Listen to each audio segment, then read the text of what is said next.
বিসমিল্লাহির রহমানির রহিম। দেশ ও দেশের বাহিরে যারা আছেন আমাদের মুসলমান ভাইদের জন্য আসসালামু আলাইকুম, হিন্দু ভাইদের জন্য নমস্কার, অন্য অন্য জাতির জন্য ভালোবাসা ও শুভেচ্ছা।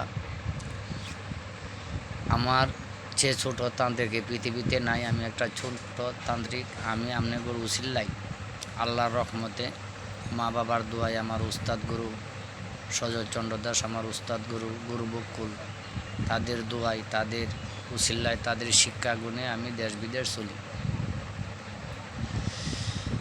আমি বশীকরণ কাজের একটা বিদ্যা দিতাজি। এই বিদ্যাটি হলো পাওয়ারফুল বিদ্যা, আমার মুখস্থ বিদ্যা। বিদ্যাটি হলো পূর্ব থেকে উঠিল সূর্য, পশ্চিমেতে যা, 18,000 মাকলুক আল্লাহর সেজদা দেয়। 3.5 হাত কালি, 4 হাত মাং, কার্তিক গণেশে 4টে কালি মাং, যা কালি 30 মিনিটে দিলাম চালান কানি। ভাগ্যর দাপটে ভাগ্য লড়ে, ভাগ্য যদি লড়ে ছড়ে, কালির মাং ফেটে রক্ত ভরে, তবু যদি লড়ে খালি নরকে ফুরে মরে। দোহাই কালি, দোহাই কালি, দোহাই আলি। এই হলো আমার মন্ত্র। মন্ত্রটা হইল বশীকরণ মন্ত্র। এই মন্ত্র মুখস্থ করতে হবে শনিবার, মঙ্গলবার অথবা আবহাওয়ার সাথে। এত পাওয়ারফুল মন্ত্র, এটা মুখস্থ করলেই সিদ্ধি। কিন্তু আপনাদের জন্য এরকমভাবে মুখস্থ করতে হবে যাতে কোনো অক্ষর ভুল না হয়। আবারও আমি মন্ত্রটা বলি।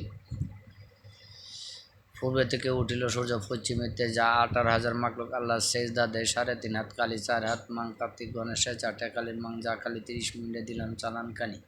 ভাগ্যর দাপটে ভাগ্য লড়ে, ভাগ্য যদি লড়ে চড়ে, কালির মাং ফেটে রক্ত পড়ে, তবু যদি লড়ে খালি নরকে ফুরে মরে। দোহাই কালি, দোহাই কালি, দোহাই আলি। এই হলো মন্ত্র। মন্ত্রটি হলো, যেদিন এই মন্ত্রটি মুখস্থ করবেন সেদিন নিরামিষা খাইবেন, আর শনিবার থেকে শুরু করবেন, পরের শনিবার আগে শেষ করবেন। এর ভিতরে প্রতিদিন পড়বেন। মুখস্থ করার পরে কাজ করবেন। কাজের সময় 7 বার পাঠ করবেন। একবার পাঠ করে একটা ফু, একবার পাঠ করে একটা ফু, এইভাবে 7 বার পাঠ করে 7টি ফু দিবেন। তেলের মধ্যে অথবা পানির মধ্যে অথবা মিষ্টির মধ্যে, যে কোনো জিনিসের মধ্যে ফু দিয়ে খাওয়াইবেন। সাথে সাথে বশীকরণ। আর যদি পুতুলে দিয়ে কাজ করেন তাহলে শ্মশান ও কবরস্থান ও মসজিদের এই 3 জায়গার মাটি লাগবে। মাটি দিয়ে একটা পুতুল বানাবেন। পুতুলের মধ্যে যারে আনবেন, মেয়ে হলে মেয়ের নাম দিবেন, মেয়ের মার নাম দিবেন, ছেলে হলে ছেলের নাম দিবেন, ছেলের বাবার নাম দিবেন। দিয়ে একটা টাইম দিবেন, 7 দিন বা 3 দিন বা 2 দিন বা 24 ঘন্টা বা 48 ঘন্টা বা 72 ঘন্টা। এর ভিতরে ইনশাল্লাহ দেখছেন চলে আসছে। এটার কোনো সমস্যা নাই। তবে মুখস্থ করার সময় মুখে কিছু মিষ্টি রাখবেন।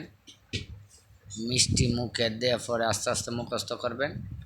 এই মুখস্থটা এমনভাবে করবেন যাতে মুখে না আটে বা মুখে কোনো জায়গায় না আটকে। সিদ্ধি করা মন্ত্র, আমার গুরুমুখী মন্ত্র, আমার উস্তাদের দেওয়া, আমিও দিচ্ছি। এরকম হাজার হাজার মন্ত্র ইনশাল্লাহ আমার মুখস্থ আছে আল্লাহর রহমতে। আমার 72 জন ছাত্র, আমার 72 জন উস্তাদ, আর আমার ছাত্র আছে 43 জন। আশা করি সবার কাছে আমার দোয়া চাই। আর আমার শিষ্যদের জন্য বলা, আমার শিষ্যর বেলায় খালি মুখস্থ করবেন, করে কাজ করবেন, আর কোনো সমস্যা নাই। আমার অনুমতি দেওয়া। আর অন্য অন্য লোকেরা যারা শিখবেন, জানবেন, বুঝবেন, আমার কাছে আসবেন। আমি সঠিক তত্ত্বভাবে, সঠিক নিয়মকানুন দিয়ে, সঠিক মন্ত্র দিয়ে দিব। আশা করি আমার কথাগুলি বুঝতে পারছেন। কারণ আমার মোবাইলটা বেশি সুবিধা না, ভালো না, তাই বলে আমি লিখে দিতে পারি না সাদা হয়ে। তাই এই কারণে যদি কেউ সামুরের শক্তি বা সামুর নিতে চান, তাহলে যদি কেউ আমার একটু উপকার করেন, তা আমি এটার বিনিময়ে সামুর বা সামুরের মন্ত্র জাগায় বাইরে দিয়ে বিভিন্ন ধরনের কাজ করতে পারবেন। আমি দিয়া দিমু। এই বলে শেষ করলাম। আসসালামু আলাইকুম ওয়া রাহমাতুল্লাহি ওয়া বারাকাতুহু।